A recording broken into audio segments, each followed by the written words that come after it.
Welcome, the Lord's chosen. Some of you didn't just survive the last season. You unknowingly sat for an exam heaven never told you about, and you passed. There are moments in life that don't feel like moments at all. They feel like chaos, delay, betrayal, embarrassment, or just plain confusion. You called it a bad year, an attack, bad luck, or my villain origin story. Meanwhile, in the unseen, it was something else entirely, a divine assessment, a secret exam, a quiet evaluation of who you really are when God seems silent, when prayers hit walls, and when nothing on paper suggests you're chosen for anything except stress. Here's a crazy fact. Psychologists say we make a huge portion of our life's biggest decisions in heightened emotional states, when we're hurt, angry, afraid, or desperate. In other words, your weakest moments are often the loudest crossroads. Now imagine God watching those exact moments, not to condemn you, but to see, will you sell your soul for relief? Or will you stay aligned, even when it costs you? That's not superstition. That's data heaven uses to decide what doors you're ready to walk through. And the wild part, you don't get a notification. Congratulations, beloved. You are now entering your big test. Please press 1 to continue. No. You just wake up one day, everything feels off. The people you counted on act weird. Opportunities evaporate and your plans do backflips without your consent. You think you're being punished. But in reality, God is quietly grading something more important than your comfort, your character, your loyalty, your integrity, your response to his silence. While you were wondering, God, what are you doing with my life? Heaven was asking a different question. What will you do with me in your life when nothing I'm doing makes sense to you? That's the secret exam. Not how loud you can shout, I'm chosen. Not how many scriptures you can post on your story, but how you carry yourself when you feel overlooked, delayed, misunderstood, and under spiritual fire with no clear ETA on your breakthrough. The irony is almost funny, almost. You thought you were failing at life because doors kept closing, people kept leaving, and your timeline looked nothing like your expectations. Meanwhile, God was like, look at my child saying no to shortcuts, letting go of toxic attachments, choosing obedience over clout, and not turning bitter even when they had every excuse. Yeah, this one is passing with distinction. You were busy stressing over what you lost. Heaven was quietly stamping your file, approved for next dimension. So if your recent journey has felt like a mix of spiritual boot camp, emotional demolition, and a reality show you never auditioned for, you're not crazy, and you're not behind. You've been sitting for an exam in the dark, and now, something is shifting. New doors, strange favor, unexpected opportunities, divine connections. Things you didn't chase are about to start looking for you, not because you're lucky, but because you're ready. In this video, we're going to break down how God's chosen ones are tested in secret, what you unknowingly passed, and why life-changing doors are about to open. Not as a random surprise, but as a direct response to the version of you that emerged from the fire. Buckle up. You didn't just survive your last season. You qualified for your next one. Number 1, you weren't lucky. God tested what you do when he is silent. There's a side of being chosen that nobody puts on posters. It's not the prophecies, open doors, and answers to prayer. It's the long, uncomfortable stretch where heaven feels quiet and life feels unfair. That season where you wondered if God lost your file or put you on some kind of divine waiting list. You saw other people getting breakthroughs while you were stuck on scene. It felt like punishment. It wasn't. It was an exam. Not the kind of exam where you sit in a classroom and get a paper. This one came disguised as unanswered prayers, delayed promises, and a kind of silence that made you question if you were still on God's radar. You would pray and feel nothing. You would worship and feel dry. You would seek direction and get no clear sign. That was the test. What do you do when God doesn't explain himself? Many people only stay faithful as long as God feels useful. Once he stops doing what they expect, they quietly switch gods. Money, attention, people's approval, shortcuts, whatever works. You had every chance to do the same. You could have compromised, manipulated, chased clout, or numbed your pain with distractions. But you didn't. You had your weak days, you had your tears, you had your God, I don't get this moments, but you didn't abandon him for another source. That's what heaven was watching. Not just your church attendance, not the scriptures you posted, but the quiet decisions, the temptation you walked away from, the bitterness you refused to feed, the secret envy you let God deal with, the times you still chose to pray when you felt nothing back. On paper, it looked like nothing changed. In the spirit, everything changed. You didn't pass this exam by being perfect. You passed it by staying when it was dry, by staying when it was confusing, by staying when it would have been easier to bow to something else. That's not luck, that's proof. And that proof is exactly why life-changing doors are about to open for you now. Number 2, you passed because you didn't worship outcomes. You worshipped him. Most people think being chosen or blessed is about what God gives you. They pray for promotions, relationships, money, recognition, healing, and favor. When the blessings come, they feel validated, and when they don't, doubt creeps in. But your journey was different. Your faith wasn't built on what you would get. It was built on who he is. That's why you passed this part of the secret exam. You went through moments when life felt unfair. You didn't get the opportunities you expected, doors stayed closed, and people who should have been allies vanished. Every day had reasons for bitterness, resentment, and complaining. Every delay screamed that maybe your prayers didn't matter. Most people in that situation would start negotiating with God. Okay, if you bless me now, I'll behave. If you fix this, I'll serve you better. You didn't. You stayed consistent even when there was no immediate payoff. Your worship didn't depend on circumstances. You praised without visible results. You obeyed without applause. You stayed loyal even when it would have made more sense to take shortcuts, manipulate situations, or chase easier alternatives. That loyalty was your mark of distinction. God was testing not what you could gain, but what you could give him, your integrity, your commitment, your heart that chooses him over everything else. This is why the doors opening for you now aren't random. They are direct responses to a faith that wasn't transactional. You didn't chase the prize, you chased him. You didn't measure success by what showed up in your life. You measured it by how steadfast your heart stayed through every delay, denial, and disappointment. You proved that blessings are not what define you, obedience and alignment do. That kind of faith is rare.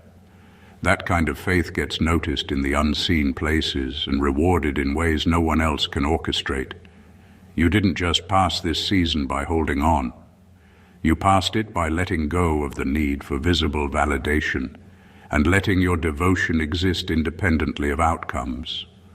That alone is what qualifies you for the life-changing doors about to swing open. Doors that aren't about temporary gain, but about destiny that recognizes who you became in the quiet.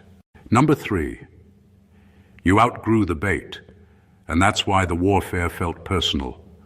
Some of the hardest moments in life aren't random. The fights, the disappointments, the betrayals, they come at you with a precision that feels almost personal. That's because they are. The struggles you faced weren't always meant to punish you. They were designed to test whether you would repeat the patterns of your past. The old tricks, the familiar traps, the same weaknesses that used to control you, they came back not by accident, but as a measure of your growth. You were tempted in ways that felt like déjà vu. The same toxic people tried to manipulate you. The same habits whispered your old name, and the same fears tried to convince you that you hadn't changed at all, This was no ordinary struggle. This was God giving life a deeper exam. The question wasn't whether you could survive temptation, but whether you could survive without being the person you used to be. Every challenge was calibrated to your past self. Every attack tested whether you had truly grown or whether old patterns could reclaim you. You didn't just survive these moments. You responded differently. Where fear would have once caused you to react impulsively, you remained patient. Where anger would have once taken control, you stayed composed. Where bitterness could have taken root, you chose clarity over chaos. You didn't simply dodge the trap. You evolved past the need for it. That's why the struggles felt personal. They were tailored to see if the new you would crumble under the weight of old battles. Outgrowing the bait is a quiet victory. It's invisible to those around you, but monumental in the unseen realm. You learned not just to resist, but to rise above the patterns that once defined you. You proved that what used to break you no longer has power over you. That's why doors are about to open that others only dream of. The spiritual systems that used to block you can't touch you anymore. You've passed the test not because life got easier, but because you got stronger. The old bait no longer works, and the life waiting for you is proof that personal growth is the ultimate key to unlocking what was always meant for you. Number 4, you didn't just keep the faith. You let God kill your version of the story. Most people say they trust God, but what they really mean is they trust Him to confirm their plans, timelines, and expectations. They want His blessings, but only in the package they already designed for themselves. You didn't do that. Your journey demanded something far deeper: surrender. God dismantled your schedules, disrupted your comfort zones, took away what you thought was essential, and challenged you to let go of your personal blueprint for life. It wasn't easy. Letting go of what you worked for, what you envisioned, and what you believed was the right way, hurt. It felt unfair at times, like life had flipped the script without warning. But you didn't resist the rewriting. You didn't bargain or cling to a fantasy version of your life. You grieved the loss, accepted the void, and allowed God to craft a story that went beyond your imagination. That willingness to surrender, even when it meant uncertainty and discomfort, was the true measure of your faith. This wasn't just about patience. It was about trust that runs deeper than hope. You learned to follow God without needing constant reassurance that the outcome would match your expectations. You discovered that obedience and surrender are more valuable than control and comfort. By releasing your story into His hands, you proved that your faith is genuine, not dependent on visible results or personal agendas. Because of this, God can now trust you with what He has next. Your future won't just be a continuation of what you had. It will be a leap into something 10 times greater than anything you could have imagined or settled for. You passed this test by showing that your allegiance is to Him, not to your own designs. That is why the doors opening ahead are not just opportunities. They are a divine response to a heart that didn't cling to the old story, but embraced a future written by the author himself. Number 5, you refused to become what hurt you, and that's why your authority is real. Life tested you in ways that left marks most people carry their entire lives. You were betrayed by those you trusted, misunderstood by those who should have known better, used by those who took without giving, overlooked by people who should have recognized your value, and maybe even slandered in ways that shook your confidence. The exam wasn't just about whether you could endure these trials. It was about what you would become because of them. The real question was never, can you survive?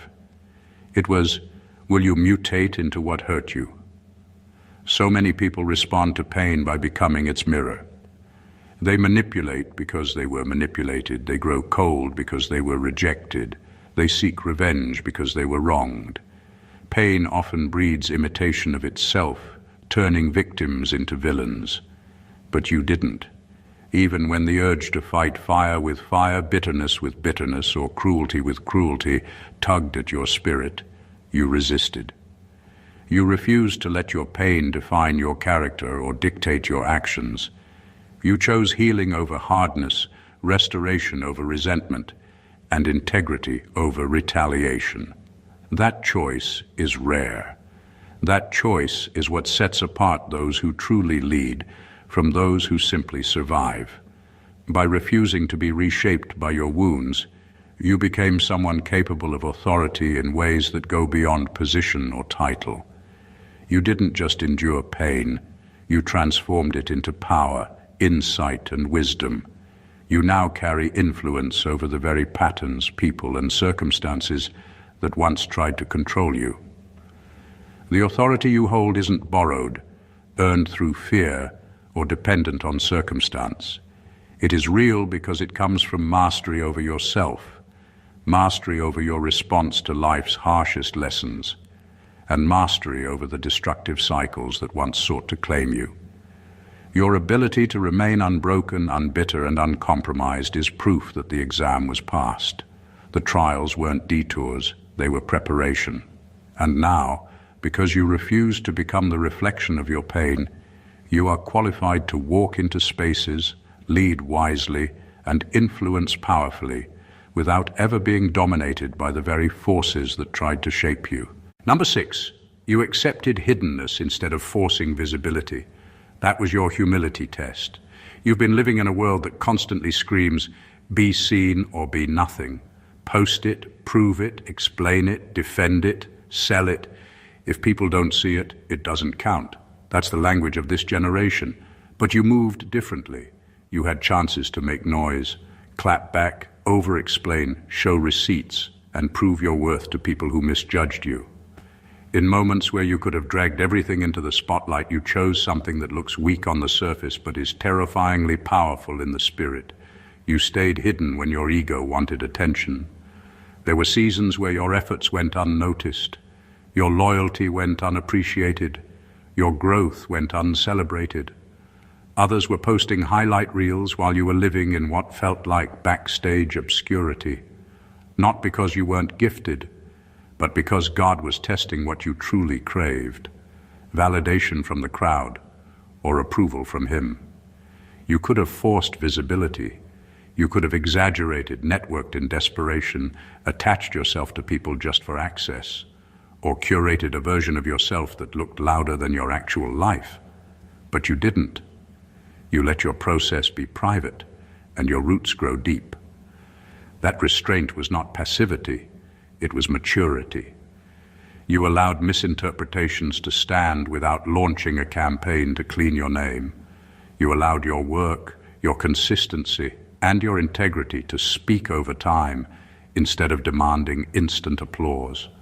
You chose to believe that if God really called you, He didn't need help building your brand at the expense of your character. That's spiritual intelligence. You understood that premature exposure can destroy what hasn't been properly formed. Heaven watched you take the slow route without resenting those who took shortcuts. It watched you value depth over display, transformation over impression, and real anointing over online aesthetics. That was your humility test. And because you passed it, the doors that open next won't be based on hype or algorithm. They'll be tied to assignment. You won't enter rooms trying to prove you deserve to be there. You'll enter rooms because you were sent there. That kind of elevation doesn't collapse under pressure because it wasn't built on noise. It was built on obedience, hiddenness, and a God who knows exactly where you are. Number 7, you let God confront your ego, not just your enemies. A lot of people love spiritual warfare as long as it's about them. The haters, the demons, the jealous ones, the witches, the fake friends. It feels satisfying to point outward. But your last season went deeper than that. God didn't just put a spotlight on your enemies. He put a spotlight on you.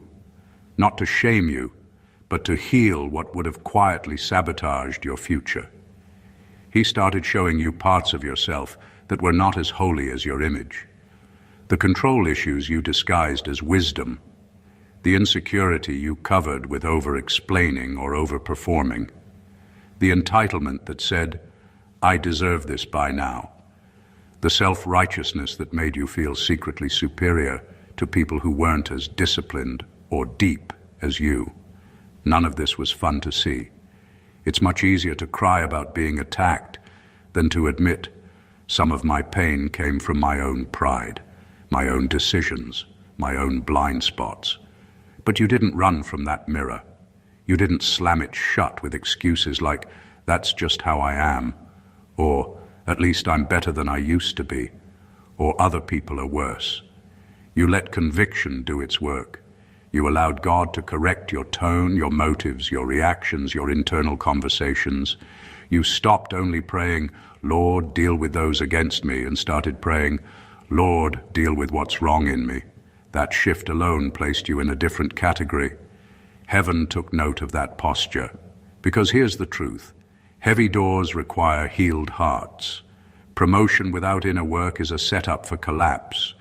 God loves you too much to expose you widely while your ego is still fragile, touchy, easily offended, desperate to be seen or needing constant validation. In this season, you let him sand down those edges, confront your spiritual stubbornness, and strip away the parts of you that wanted the spotlight more than his will. That's why what's coming next won't destroy you. You won't walk through new doors with a shaky identity and a defensive spirit. You'll walk through them more grounded, more self-aware, more surrendered. Your next level won't be built on, "Look at me," but on, "Lord, use me." That's the kind of vessel God can trust with platforms, influence, and responsibility. Because you didn't just resist your enemies, you humbled your ego. Number 8, you chose alignment over attachment, and heaven took notes. Life has a way of testing loyalty in the trickiest places. Often, the hardest choices aren't about right versus wrong in the moral sense. They're about staying attached to people, habits, or environments that feel familiar but no longer serve your growth. What once brought comfort started feeling like chains. What once felt like home began to suffocate your spirit. You were faced with the quiet, brutal question: will you stay where your soul is slowly dying just because your flesh feels safe? It's one thing to let go of toxic people or destructive habits. It's another to release relationships, routines, and spaces you still loved deeply, knowing that your attachment wasn't aligned with your destiny. That tension, heart versus spirit, is one of the most painful exams you can face. Letting go required courage that few understand. It required trusting God more than your feelings, more than the comfort of what you already knew. You had to grieve, accept the void, and walk forward without the safety net of familiarity. That was brutal, but it was holy. Every time you chose alignment over attachment, heaven took note. Every time you refused to cling to what looked good but didn't feel right, God logged it as proof that you could handle environments designed for purpose, not just pleasure. That's why doors are about to open in places where your calling fits perfectly, not where your comfort has settled, not where your heart clings, but where your spirit can thrive. You learned a lesson many never grasp. Comfort is seductive, but alignment is powerful. Choosing what feels right to your soul over what feels safe to your body isn't easy, and it isn't popular, but it's what separates those who stumble into destiny from those who walk into it intentionally. Because you made the hard choice, the universe and heaven now has the green light to connect you to people, opportunities, and spaces that match not just who you are, but who you were created to become. Number 9. You didn't just ask for blessings, you submitted to pruning. Everyone talks about wanting blessings, promotions, and breakthroughs, but very few are willing to go through pruning. God's pruning isn't always gentle. It doesn't always come with fanfare or clear explanations. It comes as removal. He cuts away the things that look alive but aren't truly producing the kind of fruit that lasts. Ideas, plans, roles, routines, even identities that once made you feel significant.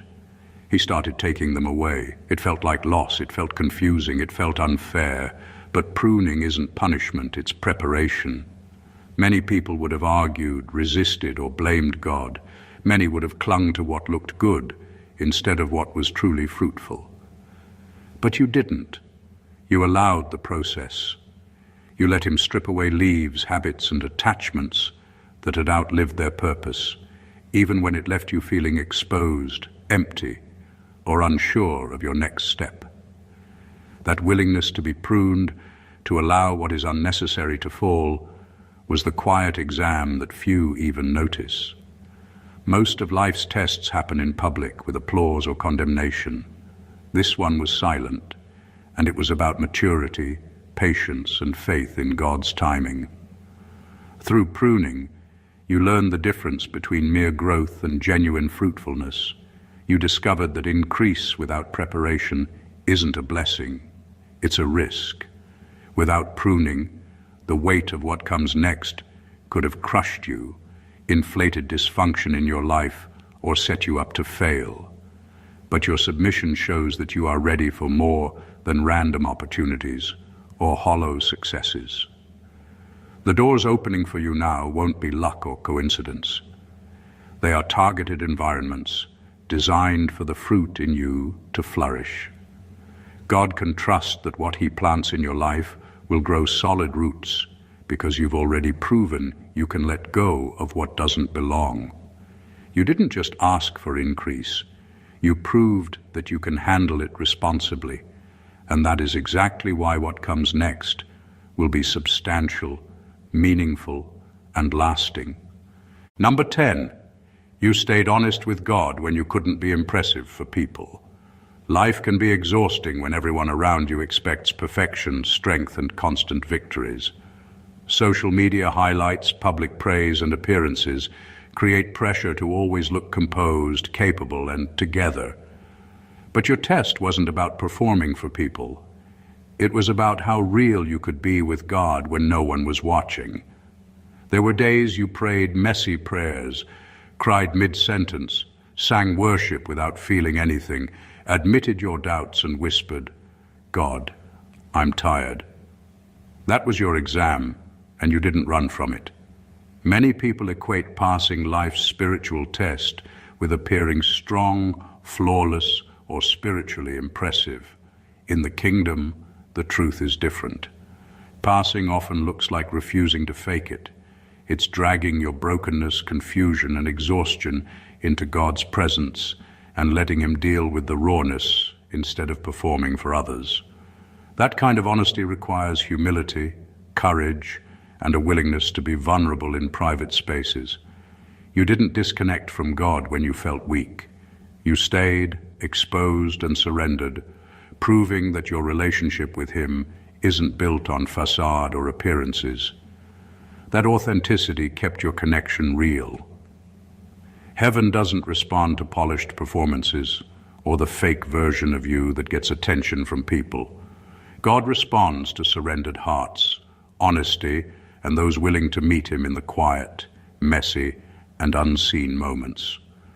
By refusing to perform, by letting Him see the real you, you pass the part of the exam that tests integrity and faithfulness in hidden places. The doors opening for you now won't favor a polished image or public approval. They favor the genuine, raw, surrendered version of you, the one who stayed consistent with God even when life didn't make sense, even when prayers seemed unanswered, and even when your energy felt depleted. That honesty isn't just a test passed. It's proof that you're ready for assignments, opportunities, and blessings that align with the real you, not the version you pretend to be for others. Number 11, you outlasted the expiration date of certain attacks. Some battles were never meant to stick around as long as they did. They lingered, resurfaced, and repeated themselves because they were tied to generational patterns, old cycles, or spiritual assignments that had been passed down or left unresolved. The test wasn't about having the perfect prayer or shouting the right words once. The real exam was about endurance. Could you stay standing when the attack became repetitive, exhausting, and emotionally draining? Could you remain steadfast when it felt like life kept recycling the same challenges over and over again? You didn't give up. You didn't quit after the first disappointment, the second delay, or the third closed door. You didn't allow yourself to be defined by the frustration, the unfairness, or the discouragement.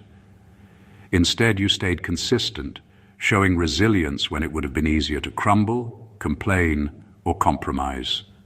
That's rare, and that's what separates a person who survives from one who is spiritually prepared for elevation. Outlasting these cycles wasn't just a test of patience, it was a demonstration of authority. When a believer outlives a cycle, that cycle loses legal access to their future. The patterns that once dictated setbacks, failures, and delays no longer have dominion over your life. What tried to oppress, discourage, or manipulate your trajectory now falls flat, powerless against the endurance you cultivated. This is why the doors opening for you now will feel strange to the old patterns that tried to control you. Those attacks, those cycles, those delays, they won't follow you into this next season. You passed the hidden test of perseverance, proving that you are no longer bound by what previously held you back. The battles that lingered for so long have expired, and now your future moves freely into the open. The persistence, patience, and faithfulness you displayed in the dark have set the stage for opportunities that cannot be obstructed by anything that used to try to define your limits. Number 12. You learn to separate God's character from your circumstances. One of the toughest tests you faced was learning that life doesn't always make sense. Everywhere you looked, it seemed like the world was upside down. People who acted selfishly prospered. Dishonest individuals gained opportunities you had been praying for. The unfairness of it all could have easily shaken your faith or warped your understanding of who God really is. Most people, when faced with this, start redefining God's goodness to match their pain. They assume that if life is messy, he must be absent, indifferent, or unjust. But you didn't do that. You held on to a higher standard. You refused to downgrade God's character to fit your disappointment. Even when your emotions and circumstances screamed betrayal, delay, or injustice, you leaned on his word rather than the evidence around you. You discovered that faith isn't just about believing God exists. It's about trusting that his nature is consistent, even when life contradicts what your eyes see or what your feelings feel. This test wasn't easy. It required endurance, patience, and a level of spiritual maturity that most people avoid. It demanded that you detach your perception of God from the chaos around you and anchor it in the truth of his unchanging character. You had to walk through seasons of confusion without letting doubt define him, and you had to stand in silence when life seemed unfair without shrinking from faith. By passing this test, you proved that your trust is rooted in reality, not convenience. You can now receive what's coming next with clarity and confidence, because your understanding of God has been refined. The doors about to open won't just bless your life materially or emotionally, they will restore and redeem your perception of him. You will finally see that he has been faithful the entire time, even when circumstances tried to tell you otherwise. Your faith has matured, and now your rewards will reflect a trust that could withstand any test life throws at you. Number 13. Your obedience in small, unseen instructions unlocked large, visible doors. This is the part almost nobody talks about, because it's not flashy, it's not dramatic, and it doesn't look powerful on camera. It's the quiet stuff, the gentle nudge you feel in your spirit. Delete that number. Don't send that text. Don't reply to that message. Give that money. Apologize first. Turn that video off. Wake up and pray now. No thunder, no lightning, no open vision. Just a soft, annoying, inconvenient pull that doesn't come with an explanation. Those moments looked small, but heaven treated them like an exam. Not a test of how loud you can shout, but of how deeply you can obey. You didn't always get it perfect, but you took those nudges seriously. While others brushed them off as just my thoughts or that's not a big deal, you started treating them as if they mattered. That right there is rare. You didn't wait for a crisis to obey. You obeyed in the boring, ordinary, Tuesday afternoon, no audience moments. People see stage moments, the promotion, the breakthrough, the open door, the testimony, the platform. God sees kitchen moments, what you watched when nobody was home, bedroom moments, what you entertained when everyone was asleep, phone moments, what you deleted because you knew it was slowly killing your spirit, wallet moments, what you gave when no one would say thank you, pride moments, who you humbled yourself to text, call, or reconcile with, just because God said so. Every yes in those hidden places was a seed. You didn't know which seed would turn into what. You just kept saying yes. Yes to discomfort. Yes to conviction. Yes to letting go. Yes to boundaries that made you look extra or too deep to people who didn't understand. You passed the test because you didn't treat those instructions as optional. You treated them as sacred. Now you're about to see the strange, beautiful side of that obedience. Doors are going to open that don't match your resume, your connections, or your qualifications. Favor is going to show up in rooms you didn't even know existed, not because you hustled your way into them, but because your private obedience has reached its public harvest time. God is about to make it obvious that those small, quiet, hidden decisions were never random. They were keys, and you used them. Number 14, you proved you can carry revelation without using it to dominate others. Now God can trust you with influence. One of the quiet turning points in your journey was when God started sharpening your discernment. You began to see through things more clearly. People's motives, hidden agendas, unhealthy patterns in relationships, manipulation dressed up as care, spiritual immaturity dressed up as deep, emotional immaturity disguised as realness. Suddenly the fog started lifting. You weren't as easily fooled. You could pick up on what others missed. That alone was a test. Revelation is a powerful thing. Once you start seeing what others don't, the temptation is to feel superior, to speak down on people, to expose and embarrass, to use what you know as a way to feel bigger than everyone else in the room. Many fail that test. They use insight as a weapon, not a responsibility. They gossip prophetically, call out people just to feel important, or secretly enjoy knowing more than everyone else. But you didn't go that route.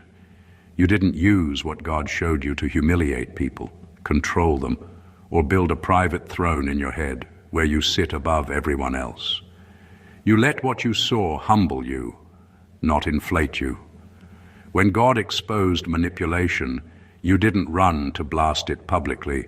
You tightened your boundaries and guarded your peace. When you saw spiritual or emotional immaturity, you didn't mock it. You prayed wiser, engaged differently, and stopped forcing connections that were draining you. Your discernment made you kinder, clearer, and more precise, not cold, arrogant, or cruel. Heaven watched that. You treated revelation as a tool, not a crown. You chose to let insight refine your choices instead of becoming an excuse to judge, gossip, or dominate. That posture is exactly why God can now trust you with more influence, because influence without character becomes spiritual abuse. But influence in the hands of someone who refuses to weaponize revelation becomes healing, guidance, and light. You're being prepared for spaces where your voice will carry weight, not because you're perfect, but because you've proven that when God shows you more, you don't turn it into an ego boost. You turn it into intercession, wisdom, and alignment. You don't crave a throne. You steward a tool. And that's the kind of person God can safely raise up without worrying that they'll crush the very people they were sent to help. Conclusion. You didn't just survive the storms, the delays, the betrayals, or the silence. You passed a secret exam that most people don't even know exists. Every trial, every hidden struggle, every uncomfortable season was a carefully designed test. One that measured your faith, your integrity, your humility, your patience, and your willingness to surrender fully to God's plan. You proved that your loyalty isn't transactional, your obedience isn't conditional, and your character isn't dependent on applause, recognition, or immediate results. You stayed faithful when it was unseen. You remained humble when the world demanded performance, and you let God shape you when everything inside you wanted to control, force, or shortcut the process. You've learned to separate God's character from your circumstances, to outlast cycles that tried to claim you, to embrace pruning instead of rushing for increase, and to honor small, unseen instructions that laid the foundation for massive breakthroughs. You refused to become bitter or harsh when life attacked you, and you didn't weaponize revelation for ego or manipulation. You let God confront your ego, refine your heart, and teach you to lead with wisdom, restraint, and discernment. You chose alignment over attachment, integrity over applause, and depth over display. All of this wasn't random. All of this was preparation. Now, what's coming next is not just a reward for perseverance, it's a recognition of who you have become in the unseen, quiet, and testing seasons. Doors that once seemed closed will open with clarity. Opportunities that seemed delayed will arrive with precision. Favors that were hidden will emerge with impact. And your life will begin to reflect not just what you endured, but what you allowed God to shape within you. The invisible victories, the private battles, the surrendered heart, and the unwavering faith. This is your season of elevation. It's a season where the unseen obedience, humility, patience, and discernment you've cultivated will explode into visible, life-changing outcomes. Heaven has been taking notes, and the alignment of your heart with God's purpose has qualified you for breakthroughs that go far beyond what you could have imagined or prepared for on your own. The life ahead is not just better, it's extraordinary, because it's rooted in a faith that has been tested, refined, and proven. If this message resonates with you, don't keep it to yourself. Subscribe to the channel for more life-changing insights. Like this video to support our work, share it with someone who needs to hear this today, and leave a comment sharing how your journey has prepared you for your next season. Your breakthrough is closer than you think, and it's time to step into it fully. Stay blessed always.